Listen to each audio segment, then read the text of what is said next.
And hi guys, welcome back to the AM Corner where we start our days right and our futures bright. I hope everybody is okay no and safe sa kanilang mga tahanan. And today's episode we will be continuing our free free review series, and this time we will be focusing on the second subject na ating board exam, which is social welfare policies, programs, and services. Just like our previous videos, same tayo ng format, no? We will have our exercises first, and then we will have our item analysis with the corresponding correct answers and incorrect answers. So, are you guys ready? Let's begin.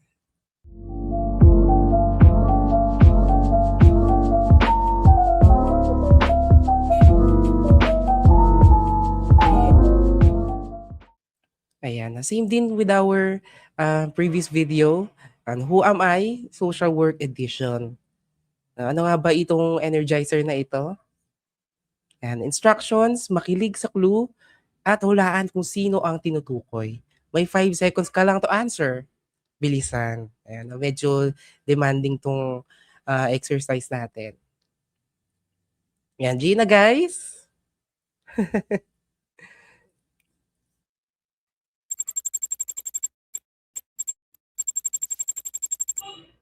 Ayan, ang question natin is, I am a Philippine law that protects children against abuse, exploitation, and discrimination. So, anong law ito? Guys, I invite you to utilize our comment box. Kung alam niyo yung sagot, just type the correct answer and then we will recognize you. Again, forgive me for my voice. Medyo andun pa siya. Pero we could work with that already. Yan, we have here RA 7610 daw. Sige, any more?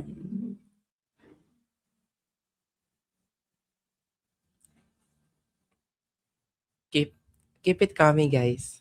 Sige, siguro at least 5 answers will do. Ayan. 9262 according kay JR. Sige, one more.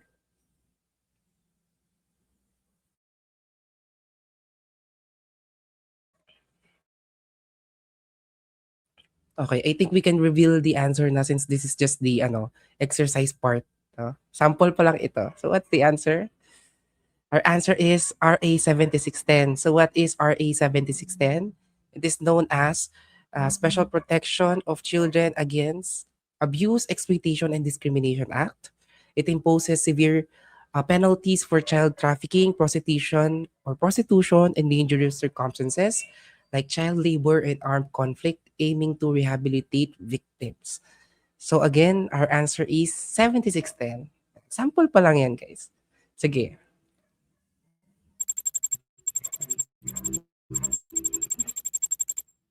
For our second, or should I say first question, I refer to a helping process where a social worker and client work together to solve problems and improve functioning. So, who am I? Sino siya? Sige guys, sino ba ako?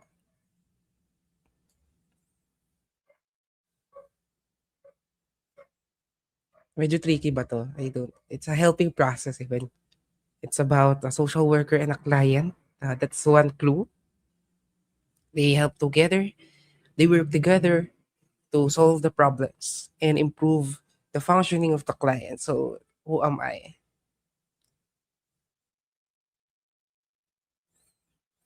Sige guys, nag-dinner na ba kayo or you can eat naman na while watching or coffee. I have coffee. Yung bang inuubo ka na pero wala pa rin ka pigilan sa kape. Ganyan tayo. Ayan. So, Pearlman daw, we're talking about a helping process. So, ang clue natin dito again, it's between a social worker and a client. So, sino ba yung clientele natin? Ilan ba sila? Isa ring clue yun. 'Di ba in social work we have when you work with individual, when you work with groups, and then when you work with a community. So with this one, we were only talking about a social worker and a client. So ano yon? What's that process? Or method or what? Ayan, social work helping process. Sige, I think we could reveal this one. Uh, Ayan, sagot natin. Ayan, after all the clues, no? Social casework, it's a one-on-one professional relationship na ina-address natin yung psychosocial problems and environmental factors na ating client to enhance a client's capacity to manage their personal difficulties. Ayan, may mga humahambol. Casework, casework, casework. Yeah, may tama ka. Yan. Next, I focus on strengths rather than deficits and believe clients have the capacity to grow or for growth and change. So, ano ako? Who am I? Okay, thank you so much for our 32,000 subscribers and watchers for today. Yeah. So what is this? Uh, ano ba? Is this a process? Is this a theory? Okay, take a guess. Sabi niya strength, no? So we're looking at yung kalakasan ng mga kliyente natin instead of thinking yung mga kamalian nila or bakit ba ginawa nila yung ganito or bakit nangyari sa kanila itong mga bagay-bagay. Is it because of their weaknesses? Is this because kasalanan nila yon? So if we're deviating from that, we're not looking at that perspective, ano yung tinitignan? Ayan. Okay. Yan. Strength, strength, strengths based. Tama ba? Tingnan natin. Ayan. Strengths-based approach or perspective or strengths-based. It is used in social work, mental health, and education to empower people to resolve their challenges by utilizing their innate, no? Yung innate, yung nasa loob natin, our strengths and resilience, promoting self-determination. So, marami nakatama dito. Next.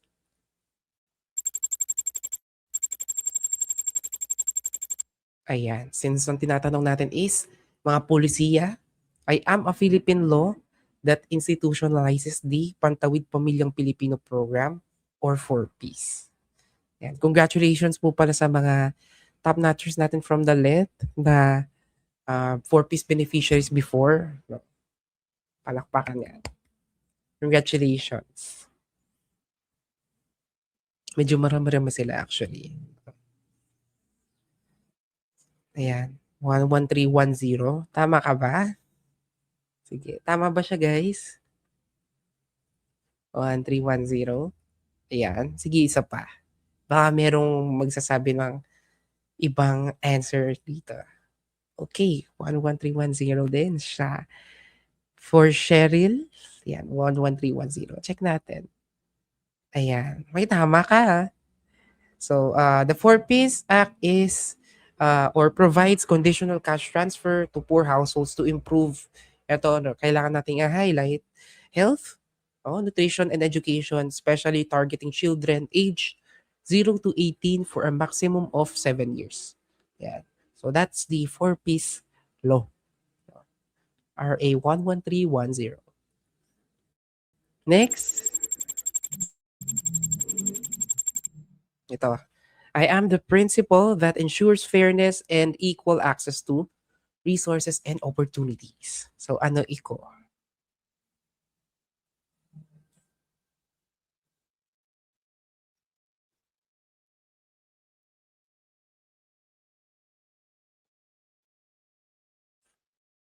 Ayan.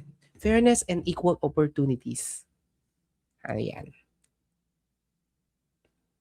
Guys, please share our live, no?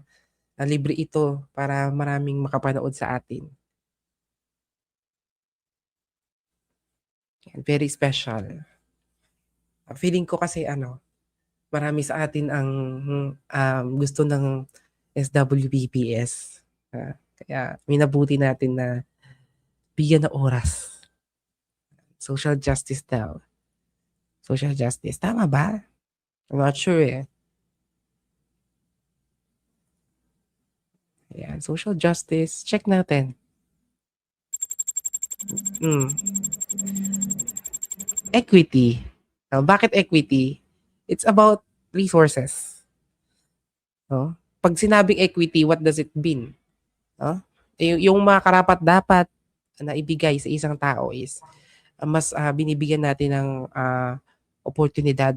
No? Hindi lang equal. Kapag kasi equal, pare-parehas na pagtingin o pare-parehas na pagbibigay ng mga resources. But for equity, it is customizing resources and opportunities to address specific systemic inequalities. But I understand why social justice ang sagot nyo because it's kind of similar to equity, but with this we're talking about the resources kasi and opportunities sa kanila, no? Fair, no? Fair outcomes for marginalized populations rather than treating everyone identically. Yeah, that's equity.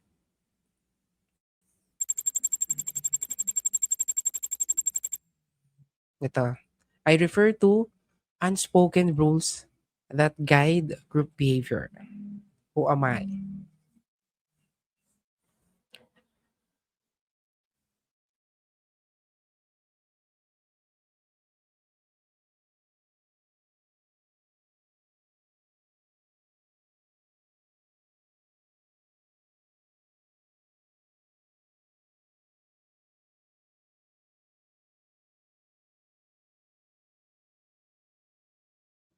Piling ko nadaanan nyo na to.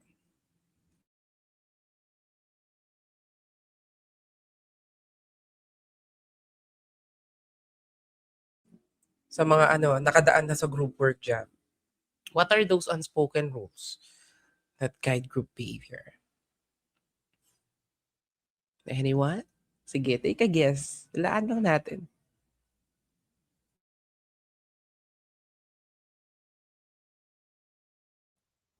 Ayan, sabi nila norms daw.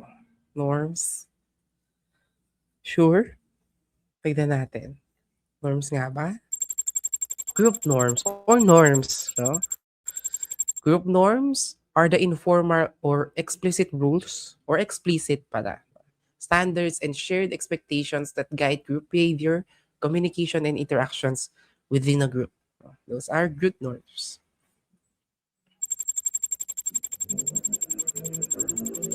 Yan. I help the client shift attention from vague statements to specific details.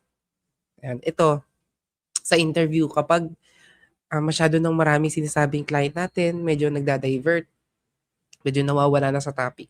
Anong gagawin mo?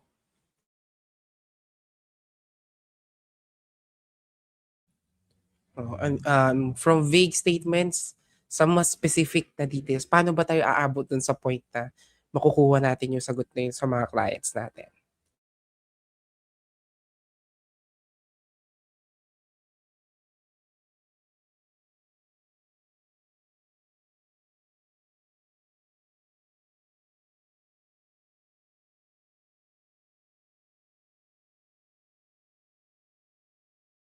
Hmm. Focusing? Okay. That's medyo malapit na to. Ah, focusing kasi is, medyo malawak pa siya. Pero under that focusing, what's it's a more specific term. Yan, kapag masyadong vague yung sinasabi niya, paano ba natin makukuha yung um, mga answers or appropriate responses? Clarification? Pwede, pwede. Sige, ang makakuha nito, may basbas. Babasbasan ko ito kung sino makakuha nito. Medyo siya, medyo tricky. Pero malapit na kayo. I'll give you a few seconds to chew this question.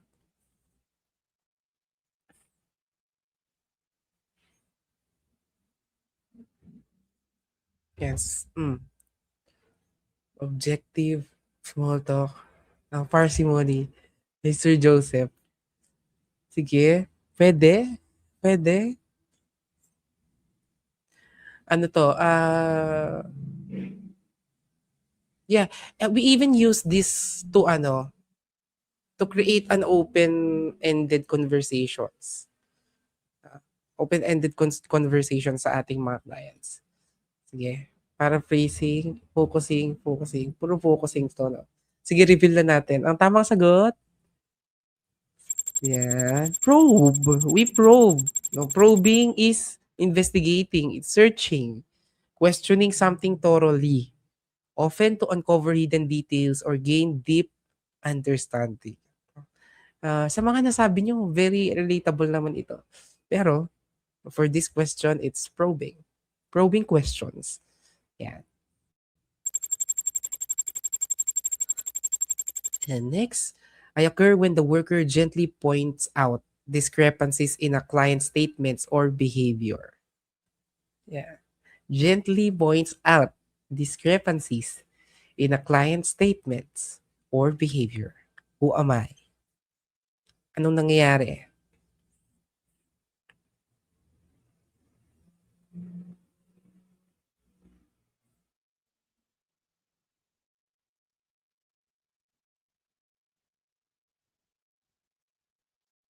Hmm, okey, okey. Ang sabi niya confrontation daw. Kayo ba ano, Sir Jericho, are you a confrontational person?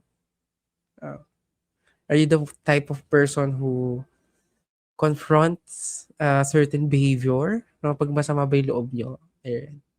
But, for this one, in social work kasi, we use confrontation para magising yung in layman's term, magising yung diwa ng ating mga kliyente. Tignan natin, may nagque-question. Oo. Yes po sir. What's that yes? Is it, confrontational ka? Okay. Okay, that's ano, interesting. Tignan natin. Oo, tama kayo. So in social work, confrontation is a supportive, respectful technique. So, sa pagkakagamit 'no, sa pagkakagamit ng word ito. To point out inconsistencies, contradictions, or discrepancies in a client's words, feelings, and behaviors. That's confrontation.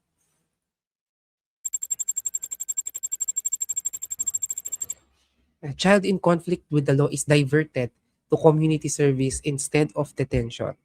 Yan. Who am I? Ayan, may comment dito, parang naghirap na yung mga drills mo ngayon, sir. Hindi pa nga 'to drills, eh. This is just an icebreaker. Wala pa tayo dun sa exciting part, Sir Joseph.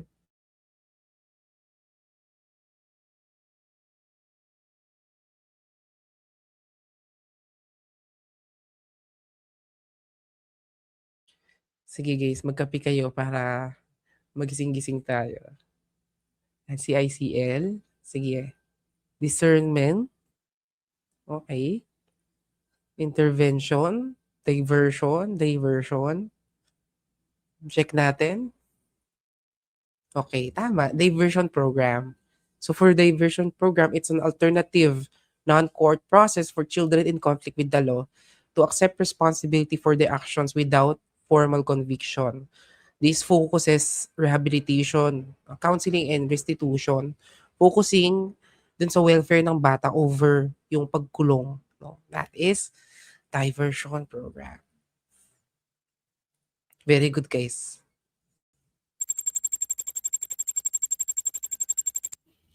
For our next icebreaker, I occur when a social worker has both professional and personal relationships with the client.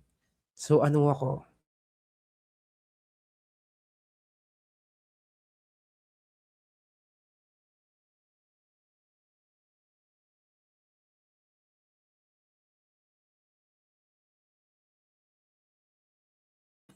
Yan, ano nangyayari kapag you have a professional and personal relationship sa kliyente mo? Yung ano, halimbawa after work, yan, chat ka sa Facebook. Hi ma'am, Ang conflict? Pwede. We're not saying naman na it's a conflict already for this question. We're not assuming that yet.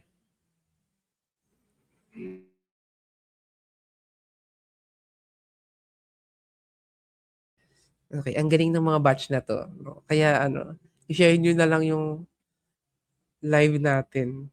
Um, Ayan. Hi po from Lanao del Sur. Hello po. I hope you're, enjoying the night. Enjoying the night. Ayan. Conflict and setting boundaries and dual relationship, tignan natin. Yan, it's dual relationship. A dual or multiple relationship in social work occurs when a professional assumes two or more roles with a client, such as therapist and friend, business associate, or family relation. It's a dual relationship concept in social work.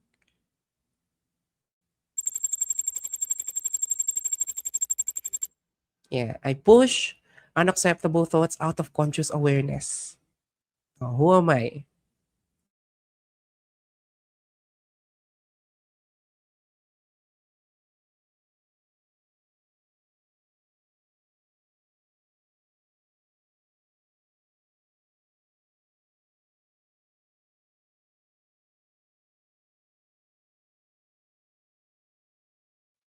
Okay, we have ego.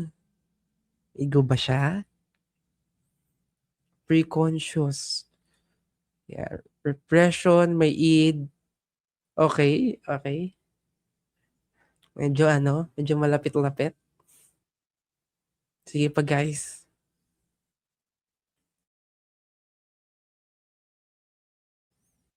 Yeah, repression. Check ka natin kung tama kayo. Correct. It's a repression. It's a defense mechanism where our mind unconsciously, no, so unconsciously blocks out distressing thoughts, feelings, memories, or impulses to protect the individual from anxiety. It's repression. Tandaan natin yan. Well done, guys. Very good. Congratulations. Yan, sana nakuha niyo lahat, and if not, just, review the concepts. Check-check lang tayo, basa-basa ng ating review materials. Umpisa pa lang 'yan guys ng ating, session for today, 'no. So ready na ba kayo with our primary session? Yan, ayan. Again, for this format, I specifically chose topics na lumabas last board examination. So that's 2025. So nag-research tayo, nag-review tayo so that matatakal natin. This is all about social welfare policies, programs, and services that was taken last year. So I highly recommend na makinig tayo and mag-answer din. Mag-answer din sa ating kanya-kanyang upuan ngayon. If you have a notebook with you, para ah, ma-review nyo rin yung inyong mga sarili. And may comment tayo. Ang hirap ngayon, sir. Energizer lang po yan. So yan, if you're ready with our first question, here it is. Yan, question number 1 for 15 seconds.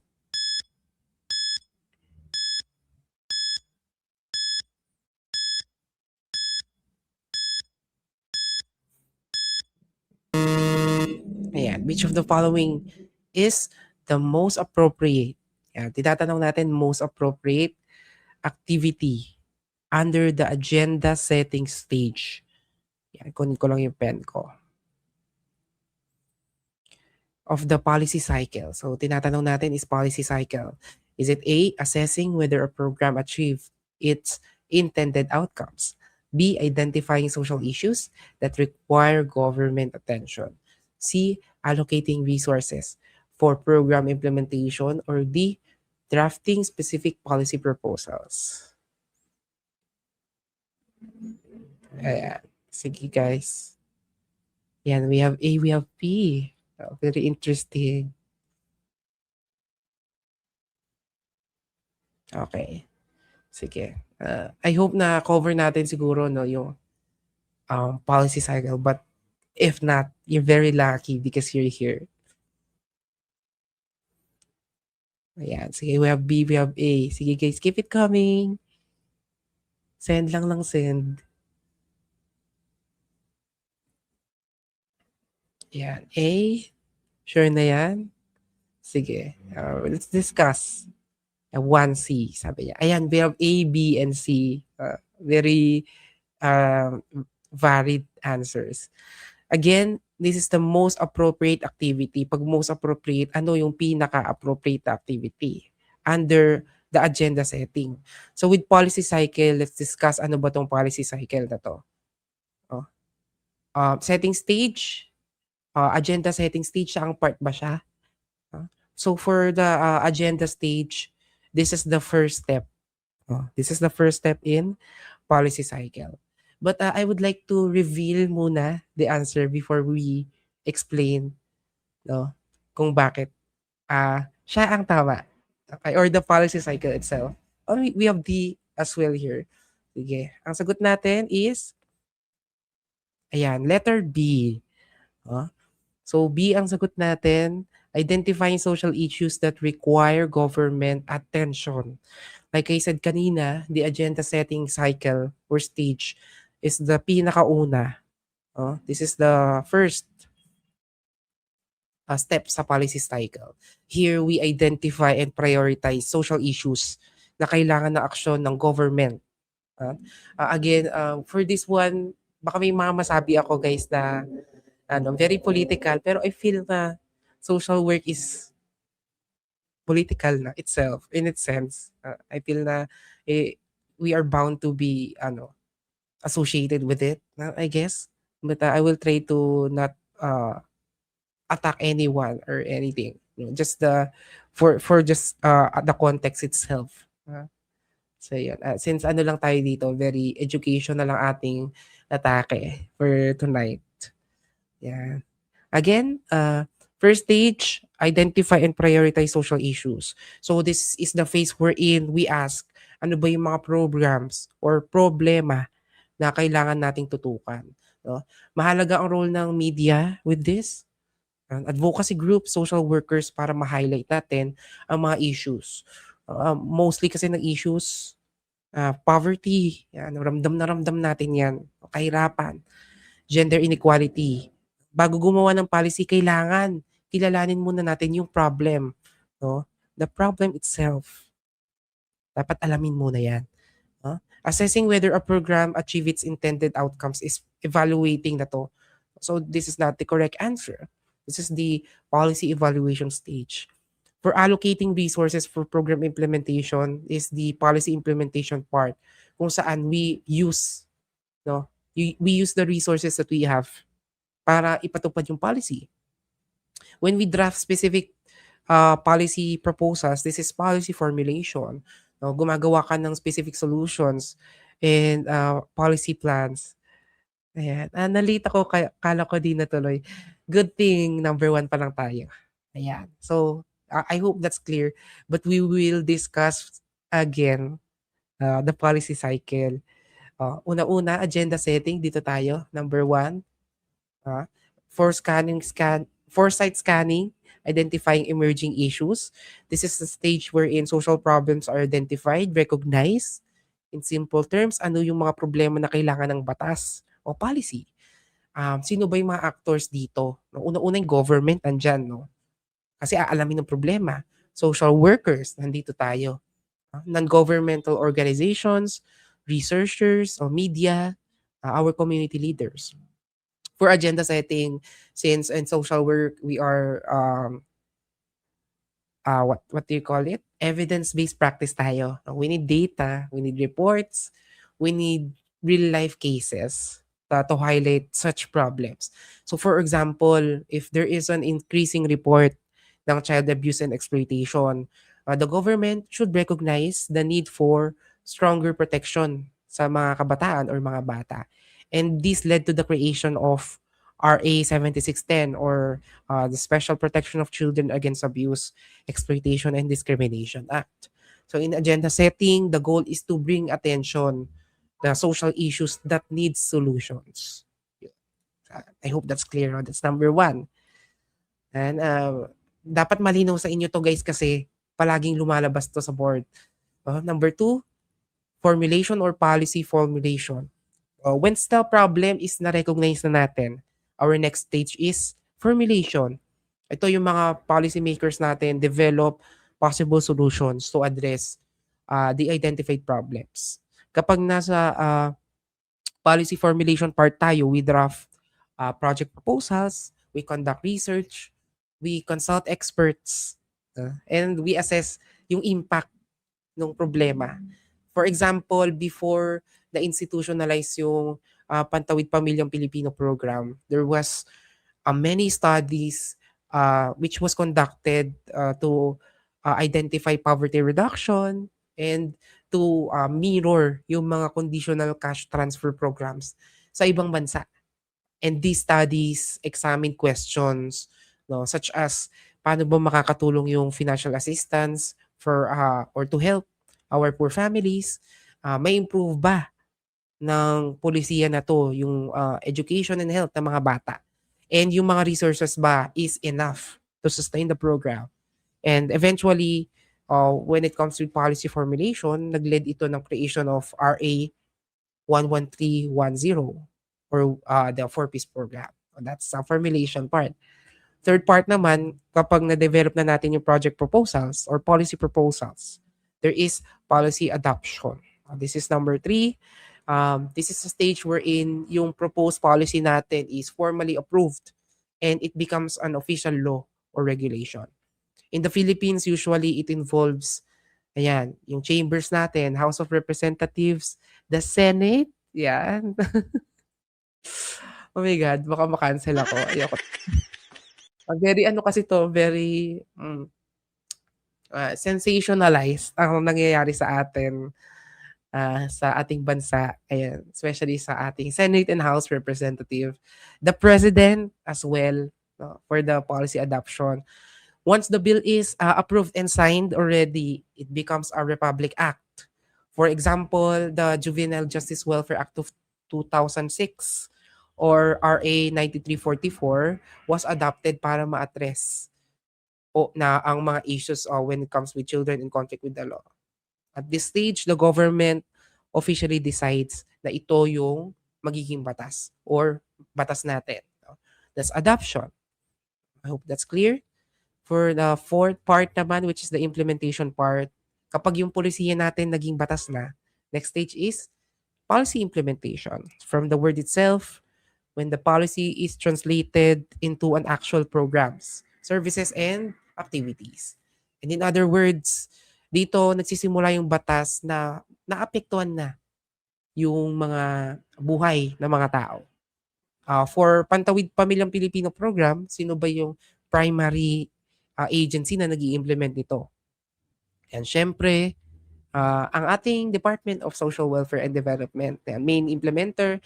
We also have our local government units and schools and health facilities. As we've discussed kanina, may mga certain conditions ang 4-piece program. So, dapat lahat ng ito nagtutulungan. And this is where you, ikaw yon, as a social worker, you will play a very important role sa pulisiya na ito. Because in the context of 4-piece, you will conduct case management, you will monitor your program beneficiaries, and you will ensure community engagement. And of course, i-deliver mo yung mga social services na ito. So during implementation, policies are no longer just written documents. They become real programs that serve communities. That is the implementation part. For the evaluation or the policy evaluation, after implementation, syempre nag-implement na tayo. It is important to assess whether the policy is effective or gumagana ba siya.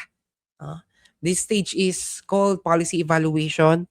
Here, our policymakers and researchers ask the questions, nagampanan ba ng polisiya yung goal na minimithi niya o ina-achieve niya? Yung bang mga resources natin was used efficiently? Did the program improve people's lives? For example, when we evaluate the 4-piece program, yung mga researchers examine yung mga bata ba nag-a-attend ng school more regularly in comparison before nung hindi sila beneficiaries. Ayan, sorry. Yung mga health checkups, nag-increase ba yan? O, bumaba ba yung poverty level? For the social workers, we contribute greatly at this stage kasi tayo ngayon nagmo-monitor ng program, we document, we provide feedback to the community. If problems are identified, policymakers can decide to revise or strengthen the policy. Uh, that is the evaluation part. And for the final stage of policy cycle, it's the support or maintenance. At this stage, we focus on sustaining, improving, or updating the policy. Sometimes yung mga batas natin can be amended to address gaps or to improve our implementation. So for example, in Juvenile Justice Welfare Act, balik tayo doon. Um, it was used to strengthen the RA 10630 to improve yung batas na yun on how it was implemented. Activities in this stage is policy updates, pag-strengthen ng programs, crisis response, and continuous monitoring. Kailangan kasi sa mga pulisiya natin, we make sure na we are not static or talagang nakastay ka lang. We have to evolve.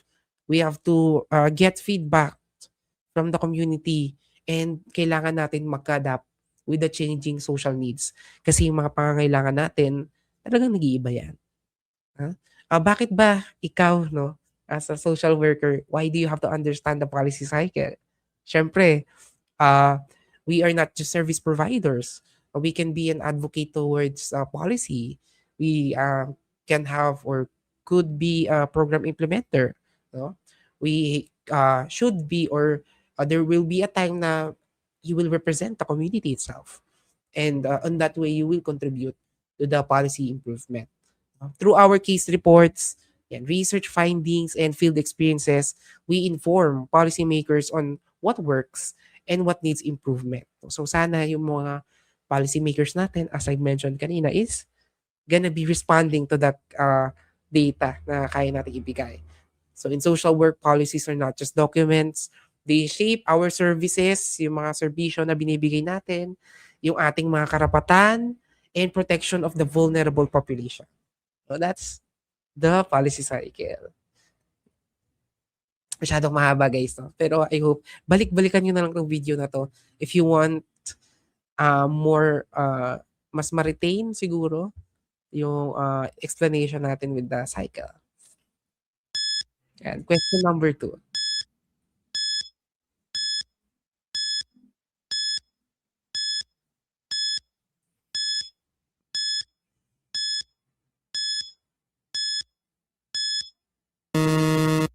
Which of the following activities is the least associated with the data collection phase of research?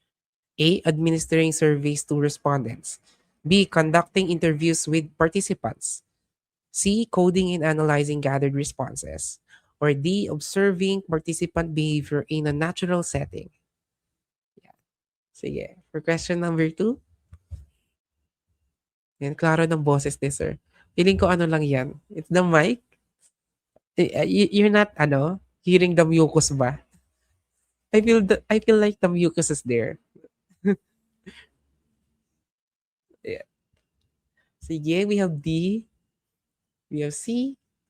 Again, conflicted ang ating mga sagot. Maraming D, na? D po. Sorry na po, Sir Nestor. Yan, D, D.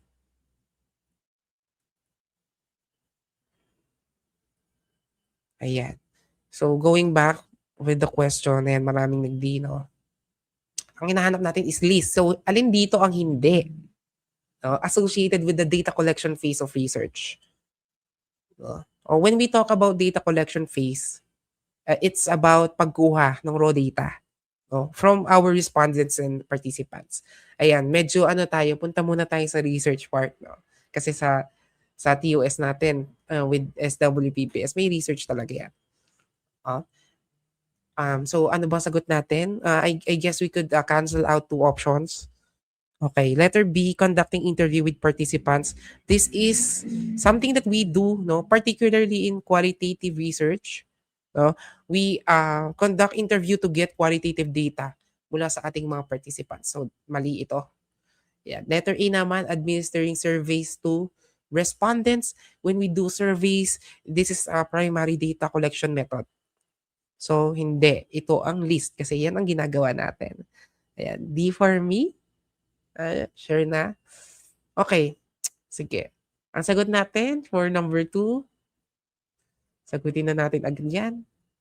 Ayan, letter C. Congratulations sa mga sumagot ng C. Very konti. Isa lang ata yung nakita ko na nag-C. Okay. Coding and analyzing gathered responses. And let's discuss. No? When we talk about coding or analyzing gathered responses, we do this after getting the data. So this is after data. So you will collect information first before you analyze, because that's the coding part. Analyzation of data is the coding and analyzing gathered responses. But for more detailed explanation, let's go ahead with our slide. Ayan. We have a cat here. But may pusa dito. Okay. 9 steps for planning your data collection. Define your research objectives. Ito. Lahat naman tayo dito, most of us, no, we are dreading research. Pero in social work, marami talaga lumalabas na research part. For defining your research objectives, this is the first step on your data collection. Kailangan alam mo kung ano yung gusto mong malaman o ma-discover. Usually in research objectives, kailangan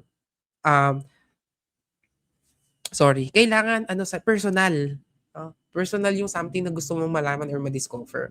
Objectives will guide your entire research process. So kung malinaw yung objective mo, mas magiging organized and focus yung data collection.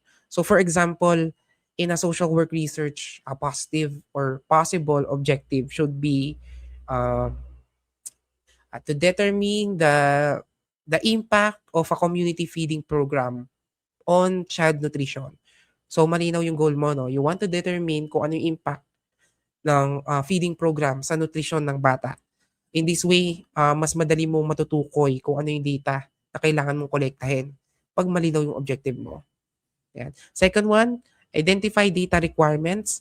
Ibig sabihin, you have to understand anong klaseng information yung kailangan mo for your research questions. Ano ba yung kinukuha natin typically? Kinukuha natin demographic data, behavioral data, yung program outcomes, perceptions ng community. Magbigay tayo ng example for 4-piece program. Kung ang research mo ay tungkol sa 4-piece beneficiaries, ang data na dapat mong kunin should be the household income, school attendance ng mga bata, and health checkup records. For this step, you will ensure na ang data na kukunin mo is relevant with your research objectives. Yan. That's for the second part. For the third part, select appropriate data collection methods. This is your paraan kung paano mo kukunin ang data mo mula from your participants. Ba't nagiging ko? Honyo. Sorry na pagsasama kay English-Tagalog. Okay. Ano ba yung common methods natin with pagkukuha ng data with our clients or respondents? We do surveys, we do questionnaires, ano pa? We do interviews, we do focus group discussions, we do observations, we do document analysis. So for example, kung gusto natin malaman yung experience ng beneficiaries with our social program, mas appropriate that we do interviews or maybe a focus group discussion. But kung gusto mo ng mas large scale numerical data, syempre kailangan survey questionnaire yung gamitin mo. The key to choose a method will produce reliable and useful information. So dapat careful ka din sa pagpili. Set realistic timeline. After choosing your methods, kailangan you set realistic timeline. Ang research natin, it takes time. Sa atin nga, in social work, isang semester yan. So important na you have a clear schedule sa bawat activity. For example, you prepare your instrument, you prepare your data collection, you encode the responses, and you conduct data analysis. So for example, kung magkakandak tayo ng interview sa isang barangay, kailangan you consider yung availability nila. No? Baka walang pumunta. Ayan. Travel time ng mga participants and scheduling conflicts. A realistic timeline helps to ensure na yung research process natin will run smoothly and efficiently. Yeah. Pilot testing. Ayan. When we pilot test, ano bang ginagawa natin? We test our research instruments on a small group first. Halimbawa, if you have a questionnaire, ipapasagot muna natin for some respondents para makita natin if malinaw ba yung mga questions, medyo may part ba na confusing sa ginamit mong mga wordings. Yan. Masyado bang mahaba yung survey? And this step helps researchers identify yung mga problema early on sa pilot pa lang and take necessary revisions. In social work research, it's important na yung mga questions natin is clear. Hindi lang malinaw guys to. It has to be culturally sensitive and madaling intindihin. No? We translate it on their vernacular or yung mga words or language within that community para mas lalo nilang maintindihan yon. Ayan. Standardization naman, all participants, pag sinabi natin kasing standardize, same instructions and procedures ang ginagamit natin during the data collection. Kasi kapag same ang lahat ng proseso, hindi tayo magiging bias and we ensure na we become consistent in our research process. Yeah. For example, if multiple researchers are nagko-conduct ng interview, kailangan pare-parehas yung tanong na ginagamit. Kailangan same sila ng interview guide. Kailangan yung recording nila is same with them. And that's a standardization. And establish data collection procedure. Siyempre, pagkatapos natin mag-standardize ng tool, mag-design ng method, yan. We establish clear data collection guidelines or procedures. Sino ba magko-collect ng data? Paano ba pipiliin yung mga respondents? Isa rin yan. How data will be recorded and stored? May confidentiality ba? Yan. So, kailangan we provide informed consent and we respect our respondents. Yan. Data analysis naman, ito, kailangan alam mo or you make a decision how the collected data will be analyzed. So for quantitative data, we usually use descriptive, no? Descriptive statistics, percentages, yan, averages. For qualitative naman, thematic ang ginagamit natin. We code the responses and we identify patterns. That's so afterwards, no, you have all the things that you need. Yeah, you prepare the data management and review. So that's the final part. Researchers must organize the collected data and review them, no, periodically review for accuracy. So that's our data collection. Bakit importante yan? Because we use data to provide evidence-based practice and to develop a policy. I hope malinaw yan sa atin. Sige po. Next question.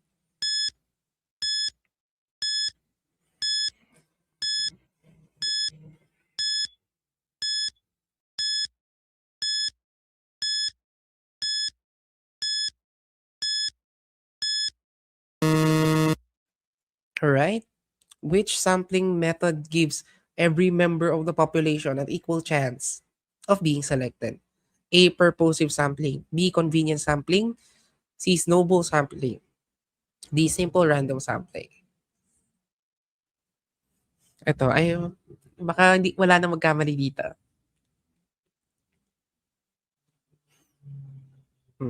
Mm-hmm.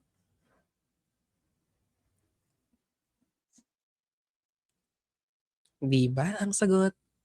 Pag sinabi ba nating snowball, ito yung, ano, niebe. Yan, di po, Sir Andre. D. Yan, pag sinabi nating equal chance. Itong clue natin dito, guys. Equal chance of being selected. So, when something is equal, all the members of the population have equal chances na mapili. So, walang bias dito. No, most of you naman, tama ang sagot. No? Sagot natin is, yeah, simple random sampling. Bakit? No? Purposive, snowball, and convenient sampling are what?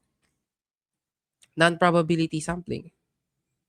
No? So, for purpose of sampling, we have judgment ng researcher. No? When we use purposive sampling, um, choosing a participant it is based on the judgment ng researcher. Snowball naman, participants refer other participants with the same or similar situations. That's snowball. Convenience sampling naman, it is based on the accessibility and availability ng ating sample. Ayan. Malinaw na malinaw. Simple random sampling. Each member of a population has an equal chance of being selected. With this, we have lottery method.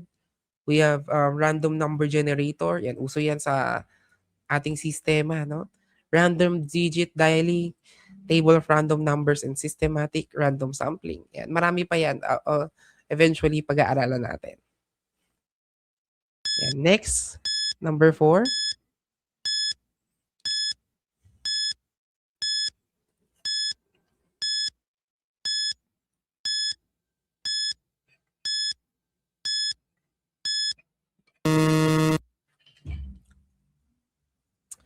A researcher is administering surveys and conducting interviews with participants. Which phase is this? A, data analysis. B, data collection. C, problem formulation. Or D, reporting.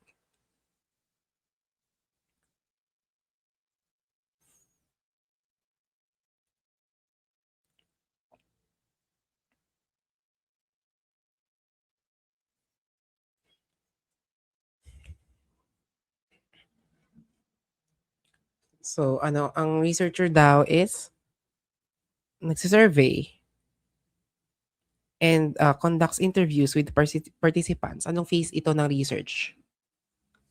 Process. Yan, as we've discussed kanina, no? Very clear naman. I think. We have B, we have D.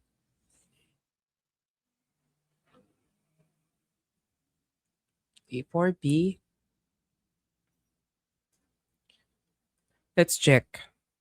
When we say data analysis, this is after we collect the data. We analyze as we've discussed kanina. No? Problem formulation is the first step ng research kung saan we gather information kung ano yung research problem na gagamitin natin. Reporting is the final stage wherein you present the findings. Sagot natin, B, data collection. So ano yung data collection natin? This is a process wherein kinukuha natin yung raw information with our participants gamit ang tools such as surveys, interviews, observation. For data collection methods, we have quantitative, we have qualitative, and mixed. Yeah. Screenshot nyo na lang to, no? But ang gist natin dito, when we say quantitative, it's number-based, it's measurement. Ano ba yung ginagamit natin? Surveys, statistical experiments, content analysis. When we talk about qualitative, kinukuha natin dito is the behavior-based. We conduct interviews and observation, and this is subjective. Data is collected from interviews, case studies, ethnography. And for the mix, this is the combination of qualitative and quantitative. And the planning and analysis takes time. That's the quantitative, qualitative, and mixed method. Yeah. Question number 5.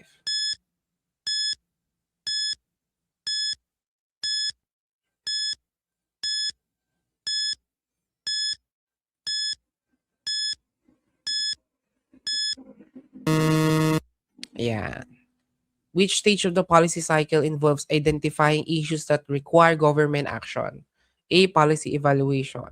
B, policy formulation. C. Agenda setting, and D. Policy implementation.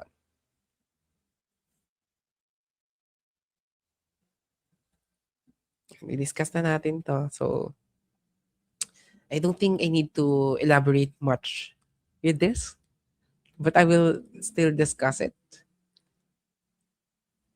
B, are you asking me? Is that your answer? Or ano?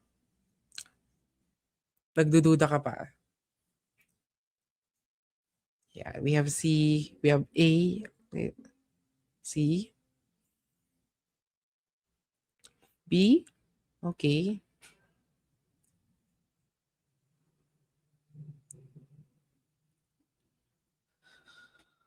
A, ayan, halo-halo. Oh, halo-halo. Gusto ko tuloy ng halo-halo. Meron na bang halo-halo sa atin? Super summer na eh. No? Imagine, naliligo ka pa lang, mararamdaman mo na yung init sa balat mo. Okay, may B, may C, may C. So, yeah. Okay. Stage that identify issues. Ito na naman, no? Saan ba nating part? When we identify issues, social problems that requires government action, saan bang part nagiging visible yung issues? Usually, nagiging visible yung issues saan? Sino? Kanino nanggagaling yan? Huh? It's from us. No? Halimbawa, you want transparency with the government. You want people to be accountable with what you do. With the ano bang recent issues natin, with the flood control, with the budget issues. Yan. So, gusto natin, no, as Filipinos, we're lagi tayong nagbabayad ng tax. No? Medyo mabigat siya for us. So, yun ang public clamor. Yun yung nararamdaman natin with ourselves. Meron din media coverage kung saan nakikita natin sa media kung ano yung mga problema. And advocacy. So, from that term itself, this is agenda setting. Kapag nasa agenda na ang issue, saka pa lang tayo gagawa ng policy solutions. When we talk about evaluation, you will evaluate if effective ba yung policy. Policy formulation is you actually are doing the specific policy solutions. You formulate.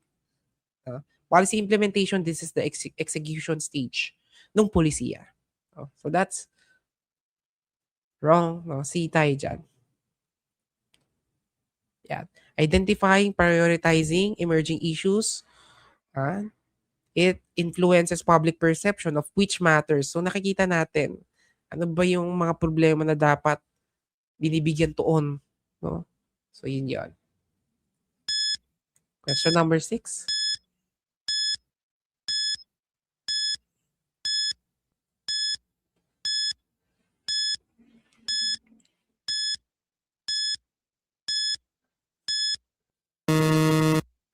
A newly passed law on child protection is being carried out by government agencies through programs and services. This represents A. Policy evaluation, B. Policy formulation, C. Agenda setting, or D. Policy implementation. Ayan, may clue tayo dyan. Very obvious yung clue. Pag di nyo nakita yung clue, tusukin nyo na lang ako.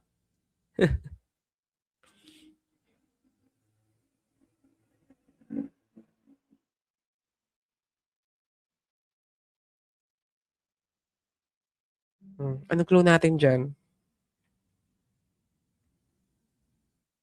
Guys, please follow our channel para makita niyo yung updates natin. From time to time, we will have information and updates regarding our contents.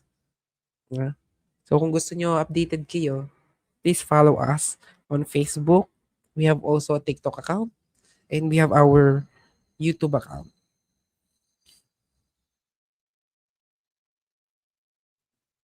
Ayan. Carried out daw, sabi niya. Ayan. Yes, that's the clue. Carried out. When we say carried out, we apply this in real life. Yung polisiya and batas. So for example, there's an existing law no, isinasagawa na natin ito, no, through our programs and services. That is implementation. D. Yan. So bakit mali? Again, evaluation, assessment stage. Formulation is what? Paggawa ng policy. Yan. Agenda setting is pag-identify ng issue. Medyo ulit-ulit siya guys, no? Para at least kahit paikot-ikot, no, makukuha natin yan. Yan. Converted into operations through administrative decisions, ensuring objectives are met strategically and proper allocation of resources. That's policy implementation part. 7.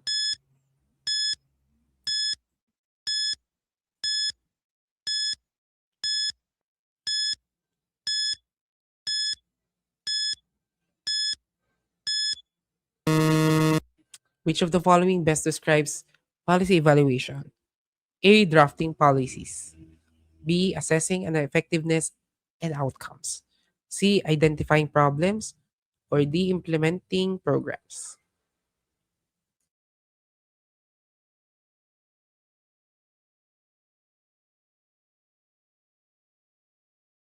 Ayan, meron dito very complete, no? Assessing effectiveness and outcomes. Okay. Sabi mo yan. Kwento mo yan. Okay. Maraming B, no? Tingnan natin. So again, this is how we check or measure if effective ba ang ating policy. And that's policy evaluation. Hindi lang yun yung mini-measure natin. Did we reach? We measure also if we reach our goals. Effective ba yung paggamit ng resources? And is there a positive impact with the society?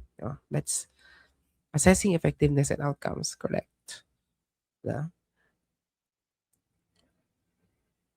In the evaluation phase, policymakers assess policies outcomes and determine necessary adjustment kung may kailangan pang iba yan. This is a systematic process wherein we measure performance of the policy against its intended objective. That's target versus outcome. Hindi pala minus, versus target versus outcome. Yan, that's evaluation. Question number 8.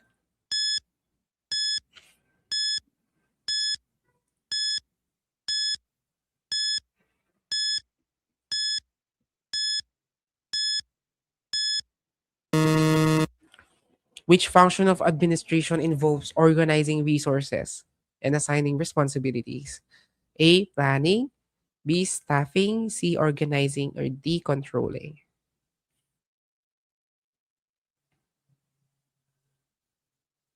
Ito na to. Nasa ano na tayo? Agency, administration, part.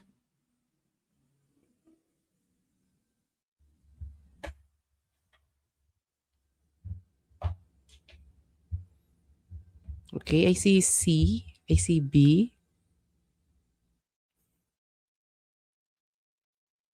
Yan. Okay, that's interesting. Gusto ko yung mga sagot niya. Keep them coming. May C, may B.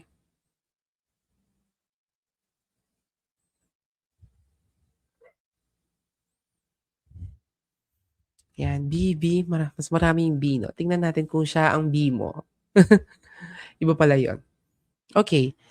Involves organizing resources and assigning responsibilities.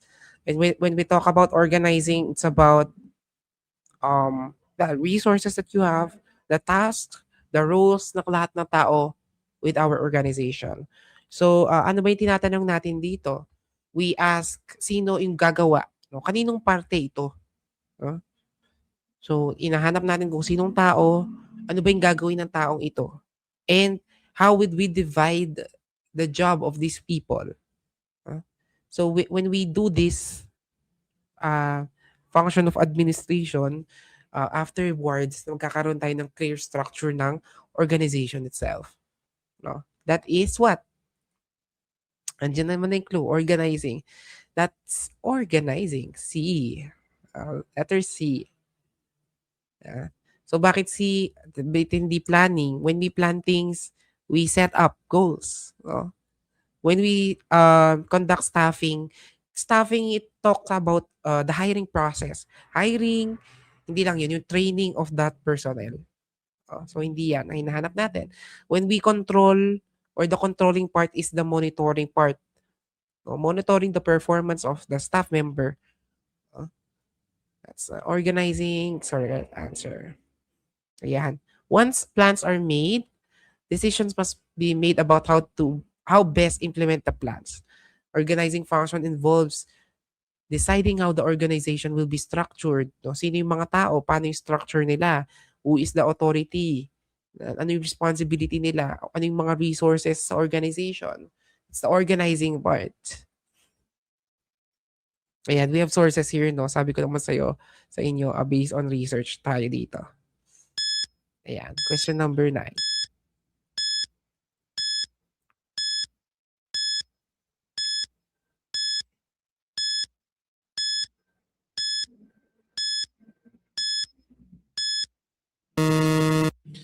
A social welfare officer monitors whether programs are meeting targets and standards.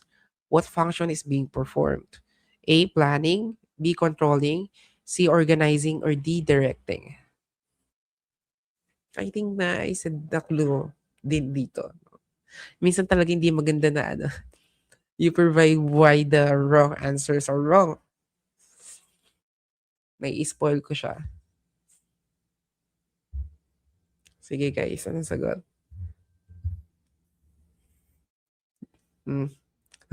B na talaga, sir.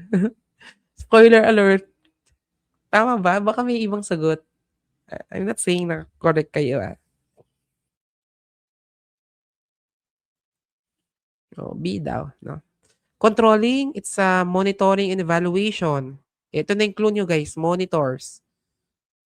This is the monitoring and evaluation part. We monitor the progress. We compare the results with the goals that we have. We correct problems kung may kulang. No? Bakit mali? Planning is a strategy. Setting the stage, so that's planning part. Organizing, nasagutan natin yan. It's about what? Assigning tasks. No? Yung allocating resources. Directing is leadership and guidance. When you direct, and sagot natin, B, controlling. Tama kayo dyan. Controlling as a management function, this is the process of monitoring performance, taking action to desired results. It sees to it that the right things happen in the right ways and in the right time. Oh, sana all, di ba? Oo. Sabi nga nila, may tamang panahon. Pero iba yon. Ibang topic yun. Okay. Next question. Question number 10. Kasi nasabi mo na kanina sa controlling. Oh, sorry na po, huwag niyo po akong pagalitan. Yan. Which tool is used to identify internal strengths and weaknesses, external opportunities and threats? A. Cost-benefit analysis. B. Regression analysis. C. SWOT analysis. Or D. Frequency distribution.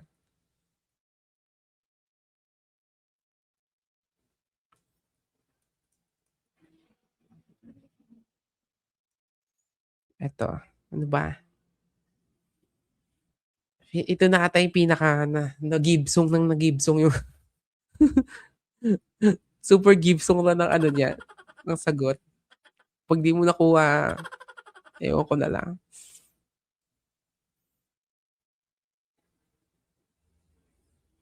Okay? Tama ba kayo?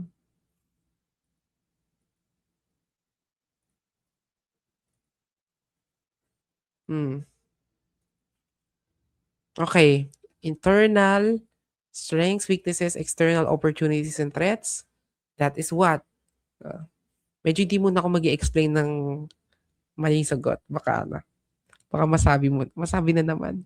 Ayan, SWOT na talaga. May pagkamasungit ka, mama. Ma'am or sir? Pili ko sir to. Okay. Sige, sagot natin SWOT. Letter C. Bakit SWOT? What is SWOT analysis for people na medyo hindi pa tayo familiar? Allow me to discuss it briefly. No? Again, we use this to plan. Yeah, it is used to plan and develop a program so that we could create a strategy before we make decisions. On SWOT analysis, strengths, no? When we say strengths, kalakasan. Tinutukoy kung ano yung kalakasan mo. No? For the strengths, this is the things or people na ginagawa natin na maayos and mga resources na meron tayo. Ah, Makikita natin, it is an internal factor. It's something na nagbibigay sa atin na advantage. Tulad ng resources. Ano bang resources na meron tayo? Ano yung mga advantages na organization and program natin? And ano yung mga bagay na gumagana ng maayos, no? That's the strengths parts. Kung sa community development program, ang strength natin is us, no? Trained social workers, yung interagency or partnership with LGUs, and active community volunteers. No? So, strengths, ginagamit yan para mapalakas yung program. When we talk about weakness, ito yung kakulangan, no? Kakulangan o limitation ng isang organization and program. Like strength, it's also an internal factor or possible na magpahina ng performance. Ano ba yung tanong na pwede nating itanong when it comes to weaknesses? Ano ba yung abilities or resources na kulang sa atin? No? Saan area tayo nahirapan? Ano yung mga problema natin as operations? For social work, kapag weaknesses, when we talk about programs in social services, usually, ayan, kulang sa staff, limited ang budget, or mahina yung monitoring system. That's weaknesses internal. Opportunities naman, these are external factors na maaaring makatulong sa ating organization. Ayan. Good evening, sir. Happy masyado kasi naabutan live mo. Puro kasi video mo. Naabutan ko lang. Ayan. You could, go back naman later on. Ayan. Opportunities natin, possible nakapaligid lang sa atin. Yan, no? External things na nakapaligid sa atin na pwedeng gamitin as a growth or improvement. Ano bang usually yan? Since we're talking about outside, no? Ano yung mga values na pwede natin ma-strengthen? Ano may mga trends? Ano ba yung mga trends na pabor sa atin? Hawak mo ang beat. Ano ba yun? Trends ba yun na you think is pabor sa atin? Maybe it's an exercise. It's a very ano, energetic dance craze. Okay. So yun yun. No? Availability ng partnerships, grants. Grants is money, no? And resources. Yan, that's opportunities. Pag threats naman, like opportunities, this is external. Those are the external challenges or risk na maaring makapekto sa program mo and organization. Hindi ito kontrolado, no? Or you cannot control this, yung mga threats. Pero kailangan natin paghandaan. No? Ano ba yung mga challenges na kinakaharap natin? That's a threat. Sino yung pwede nating maging competition? Or sino yung mga personalities or circumstances that might challenge your program? Ano ang maaaring magdulot ng problema in the future? So ano tayo dito? Future seeking, i-anticipate natin yung problems. So usually kapag threats, since external ito, pagbaba ng funding, yan, pagbabago ng polisiya ng gobyerno, economic crisis and natural disasters. Bakit importante yung SWOT analysis? Bakit ba pinag-aaralan yan? No? Mahalaga yan because we use this for program planning. When we create community development projects, we use SWOT analysis, um, policy planning. No? So halimbawa, before we implement a livelihood program with the community, kailangan gamitin natin ng SWOT analysis to identify yung strength ng community, yan, yung mga challenges na kailangan nilang i-address, yung opportunities na available sa kanila externally, and yung mga risks na dapat paghandaan. In this way, we can ensure na magiging effective yung program implementation natin. So that's SWOT analysis. Next na tayo. Question number 11.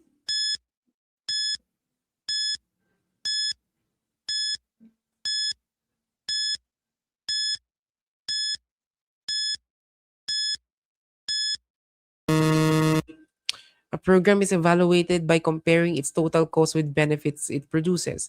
Which tool is being used? A. SWOT analysis. B. Cost benefit analysis. C. Inferential statistics. Or D. Needs assessment.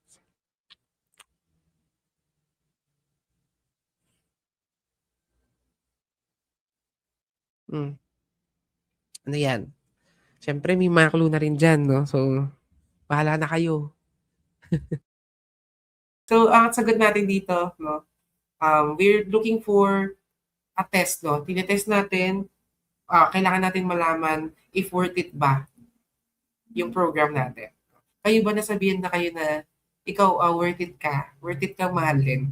No? Sinabi na ba sa'yo yun? Oo. Okay. Or nasabihan ka na, ikaw liability ka. Oo. Hindi ako, wala akong mapapala sa'yo kasi liability ka. Parang mas masakit yun. Okay. Sagot natin agad-agad, cost-benefit analysis. For cost-benefit analysis, we identify, kailangan malaman natin kung mas malaki ba yung benefits na nakukuha natin versus yung gastos.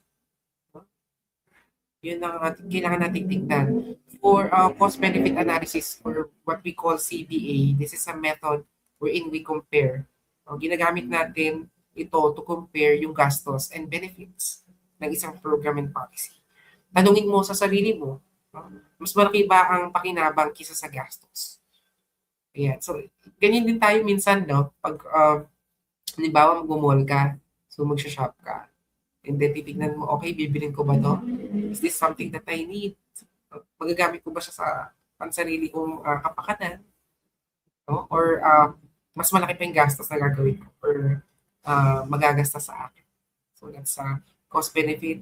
Ang cost natin is the resources that we have pag ginagastos natin in the program. So ang cost, guys, no, just to let you know, hindi lang yan pera.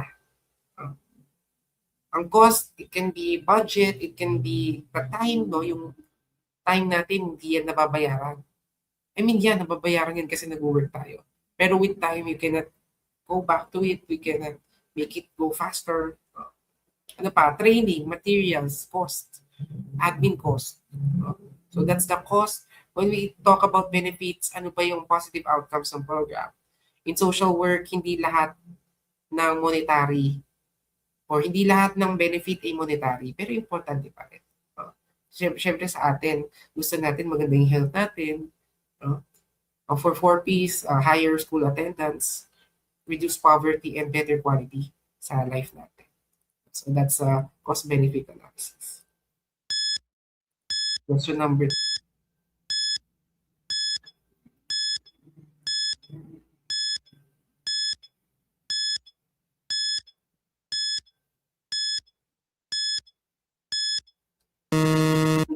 Type of statistics is used to summarize and describe data. A. Inferential statistics. B. Experimental statistics. C. Predictive statistics. Or D. Descriptive statistics. Ito, dito na tayo sa social work statistics. Papyaw lang. Very, bite size.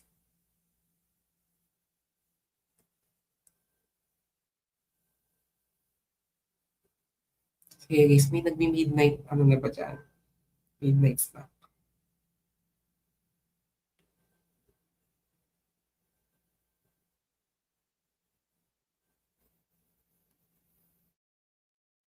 Ano to? A, sir, sorry. Ay, nagbago ka ha. Wala nang sa board, bawal magpalit ng sagot. Sagutan mo. A daw. B, okay. Check natin. We're talking about descriptive.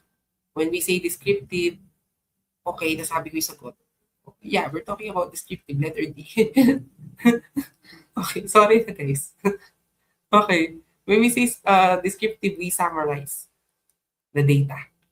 So, ano ba yung mga yan? So, descriptive statistics, we use measures of central tendency. Mean, mode, yan, media. Those are measures of central tendency na kasama sa descriptive statistics. When we say measures of variability, yung range, yung variance, standard deviation, and the interquartile range. Kapag frequency distribution, yung histogram, box plot, and pie chart. Yan lang, ilan lang yan sa ginagamit natin for descriptive. Again, when we say descriptive, it's what? Summarize. We summarize the data. Question number 30.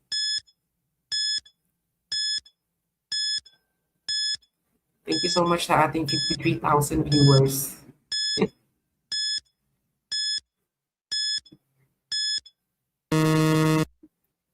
Inferential statistics is best described as A. Summarizing data, B. Drawing conclusions about the population from a sample, C. Organizing data into tables, or D. Collecting data.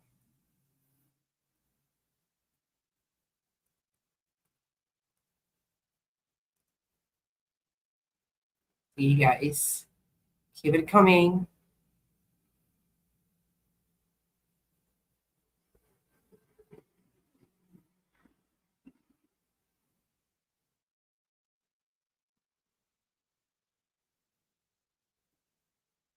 And we have B, we have D.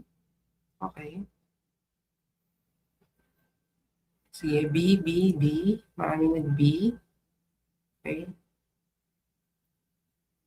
Okay, let's see. Inferential, nasagot na natin yung summarizing data. It's descriptive. When we organize data into tables is what? Data presentation. When we collect data, saan yan? Na-discuss na natin yan sa data collection phase. Sagot natin, P. We draw conclusions about the population from a sample. Bakit yan ang tama? When we talk about interpretation of data, which is inferential statistics, this is the phase wherein binibigyan natin ng meaning yung results pagkatapos natin i-analyze. So this is not just about numbers. Sometimes we ask, ano bang ibig sabihin ng findings na to? So we connect results in our research problems, objectives, real-world applications. So minsan we ask, no, if lumabas ang data, this is the meaning of it. No? Ito yung ibig sabihin when we use it into an actual situation. So it's inferential statistics. Generalizing from samples, when we describe or the descriptive statistics, we summarize the data. Question number 14.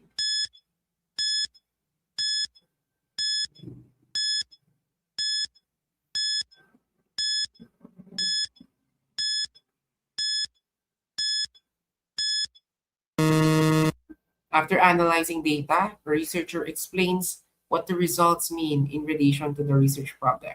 Which phase is this? A. Interpretation of data. B. Collection or data collection. C. Research design. Or D. Sampling.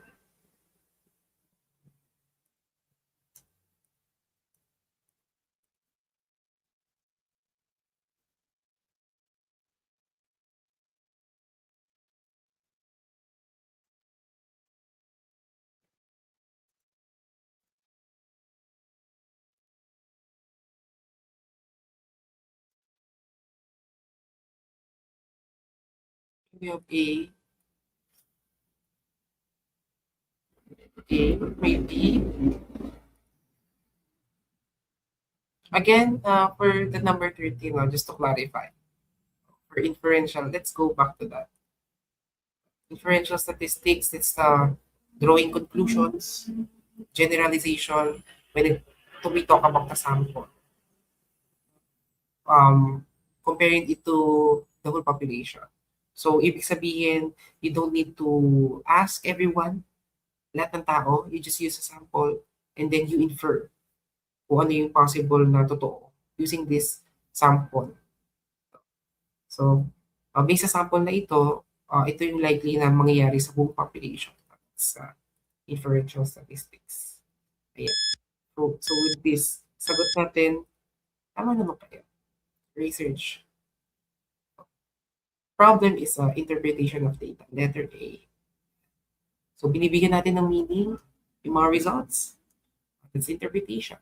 When we talk about sampling, ito yung selection. This is the selection part ng participants natin. Research design is the planning stage. So you use design for your study. And data collection, syempre, it's the earlier stage wherein we collect the data. Data analysis, processing and organizing data, statistical and logistical data, or logical, to transform raw data into meaningful information. When we interpret, we draw sense to the analyzed data, conclusions and insights to inform decision making. Okay, for our question number 15.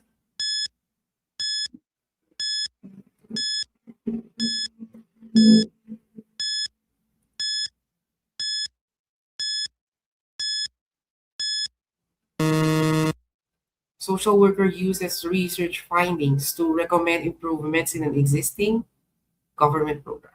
This best demonstrates A, policy implementation, B, policy evaluation, C, evidence-based policy development, or D, agenda setting.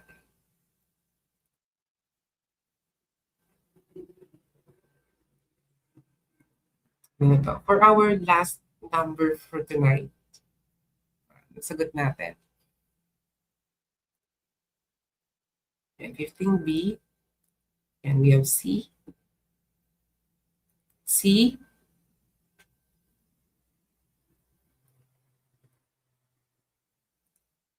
C, C, C, C, C. Maybe then. Sige pa, one more. Ayan, C. Discuss natin using research findings to recommend improvements in the existing government program. This best demonstrates. Let's cancel out muna. Agenda setting, you identify issues na dapat aksyonan, hindi natin ginagamit ito for that part. O kasi nga, agenda setting, it's the identification of issues. Yeah. Policy implementation is the execution stage. This is not research-based improvements. Kasi dito pa lang tayo mag-implement. Yeah. So is it B or C? C, I think, sabi niya. So, sagot natin. Drum roll. Letter C. Yeah. So C is evidence-based policy development. This is about using research and data para gumawa or mag-improve ng policies. Dito, we don't use our feelings or opinions. We use facts, evidences for the benefit of the program. Gumagamit tayo ng research para malaman kung paano natin mas mapapabuti yung polisiya. That's evidence-based policy development. Why? Or what is evidence-based policy development? Consults facts and credible, relevant evidence to make decisions over political opinion or theory. For example, politicians taking this approach may use scientific evidence to aid development. Ayan, so guys, hindi nyo gusto ko na ma-embed sa inyo. As social workers, we have to use facts that are credible, may ebidensya over an opinion or a theory. So I hope ano natin yan, may internalize natin. Alam ko na kung, or I feel na you know what I mean. We use receipts, we use what is written, ano ba yung nakikita natin, ano yung nasusulat, ano yung discrepancy. And we can make the decisions for ourselves. We should never decide our actions based on what we hear. No? So dapat tayo mismo nag-research tayo. We use evidence-based policy and practice. So I hope everybody is practice natin. Then, that's a wrap for our episode 2. Congratulations, guys. Yeah. Applause, applause, applause para sa ating lahat. Ano yung scores nyo? Can you write it down or send it to our comment box? No? Baka may naka-perfect dyan. Congratulations. Again, pati pa lang yan sa ating mga upcoming videos. And if you want, you could check our other social media pages. Ayan. To connect with us, ito we have our TikTok account named the AM Corner. We have videos there na mga snippets and other informative contents. We have our Facebook page na ngayon ay naka-live tayo. Ayan. Thank you. Thank you din sa lahat. Appreciate you guys. Paano mag-enroll? Ayan, we have video pala. No? For those of you who are interested in enrolling sa ating exclusive content, ayan, check out our YouTube page and makikita nyo yung join button. So, pili lang kayo dyan kung ano yung tier na gusto nyo. We have basic wherein it's something na you will support or something to support the program or the channel itself. We have exclusive videos wherein ma-access nyo yung mga exclusive videos na nagawa na natin before and gagawin pa natin. Ayun. And we have with final coaching wherein ma-access nyo pati yung final coaching natin before and upcoming videos as well. So, lahat yan guys is magiging available sa ating YouTube page. No? So, kung may magtatanong sa inyo, ano po ba yung membership natin dito? It's a monthly membership, no? But you can cancel anytime naman when you already watch all the videos and you think that it's contented na. No? Feeling mo contented ka na and you think na you're ready. It's undeniably understanding naman or understandable. No? Understandable. Ayan. So, I invite everyone no, to connect with us. If you have questions, just chat our social media channels no, para mas masagutan yung mga katanungan and other clarifications as well. Ayan. Guys, follow Sir Andre on Facebook and TikTok. Ayan. Bigla akong mag-a-appear sa ano nyo, sa FYP nyo. Magugulat na lang kayo. Oo. Ganyan tayo. Mag-jump scare na lang ako sa, ayan. You have 12 over 15. Congratulations. 11. Ayan. You're welcome, everybody. And again, that's a wrap for our episode, first episode with social welfare policies, programs, and services. Free review for social work licensure examination this year, 2026. I invite also everybody no, sa ating first video. We have HBSE Simplified series. Ito ay mangyayari on Sunday, May 16. So probably that's gonna be on morning, on the morning, in the morning. Oo, sa umaga siya. So, that's gonna be our first content for our YouTube channel. So, if this video helped you understand the policy cycle, particularly the research methods and statistics, don't forget to like and subscribe to the channel so you won't miss our next review sessions. And if you want more practice questions or specific topics, feel free to drop those on our comment box. And yeah, daily manifestation natin, magiging RSW, RSW tuloy. Magiging RSW ako this September 2026 and future RSW AJA. So please type that on our comment box. And last reminder, here at the AM Corner, where we start our days right in our futures right. Thank you guys for watching, and I'll see you on the next episode. Bye for now. All right.